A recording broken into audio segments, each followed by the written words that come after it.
Hey everyone, welcome back to Learning English with Fasil.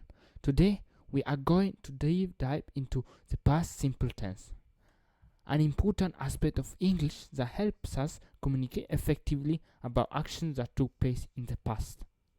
In this lesson, we look at how to form the past simple tense, including regular and irregular verbs, and how to use it in both affirmative and negative sentences, as well as questions.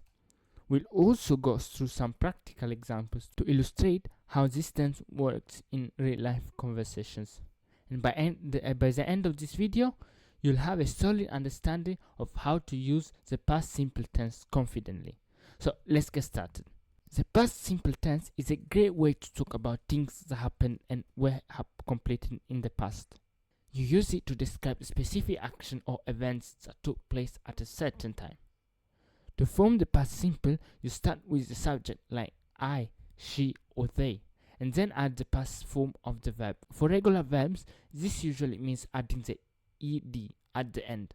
But don't forget that some verbs are irregular and change in different ways, so you'll need to remember those. So let's look at a few examples to make it clear. I visited Paris last year. This tells you I went to Paris and came back. It's something I did at a particular time in the past. Another one, she finished her homework.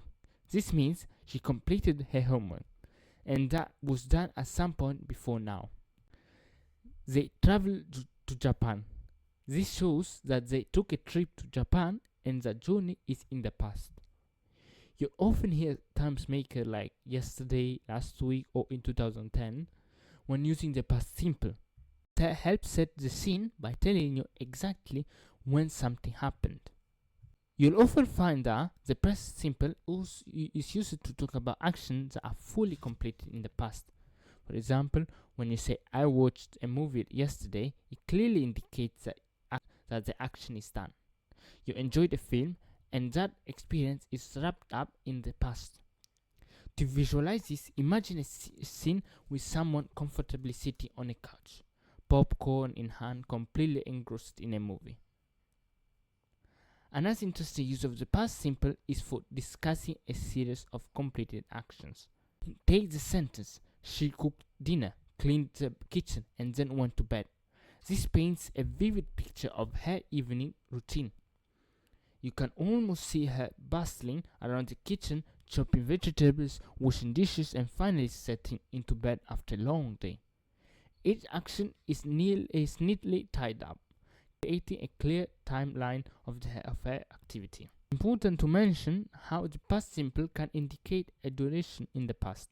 For example, when someone says he lived in London for 5 years, it suggests that at one point in time he spent a significant period in that vibrant city. You can imagine iconic sites like Big Ben or the London Eye as part of his daily life during those years. So each time we use a past simple, we focus on actions that have been completed, helping us communicate our experiences and share stories that have a definite beginning and end.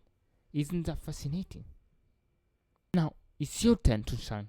I'm excited to give you a couple of sentences that you can transform into past simple tense. Are you ready to tackle this challenge together? Let's start with the first sentence. Change, he eats breakfast. Think about what he might have done yesterday morning.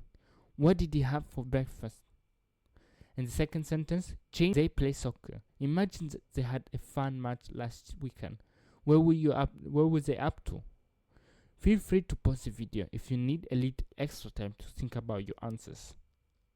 No rush, take your time. Alright, it's time to see how you did. Here are the answers. He ate breakfast. They played soccer. How did you do? Did you get them right? If so, that's fantastic. If not, don't worry. Practice makes perfect. Keep up the great work. Now, let's dive into some common mistakes to avoid when using the past simple tense. It can really make a difference in how clearly you communicate. First time, always remember to use the past form of the verb. This is a big one. For instance, instead of saying he ate, it's important to say he ate. It seems simple, but it's a mistake many make. To keep things clear, think of it as a quick switch in your mind to that past event. Next, we have irregular verbs, which can be a bit tricky, unlike regular verbs that just add ed for the past form. Irregular verbs change completely. For example, go becomes went, buy transforms into bought. It's handy to familiarize yourself with these irregular forms, as they don't follow the predictable pattern. You might find it useful to create a little list of the verbs that trip you up the most and practice with those. By keeping these tips in mind, you'll not only avoid common pitfalls, but also gain more confidence in using the past simple. So, don't worry, making mistakes is part of the learning process. With a little practice and attention to detail, you'll master it in no time. How does that sound? Thank you so much for tuning in, and I really hope you found this video helpful and that it made understanding grammar a little easier for you. Your feedback means a lot, so if you enjoyed what you saw, please take a moment to like, comment, subscribe. It really helps me out and allows me to create even more engaging content for you.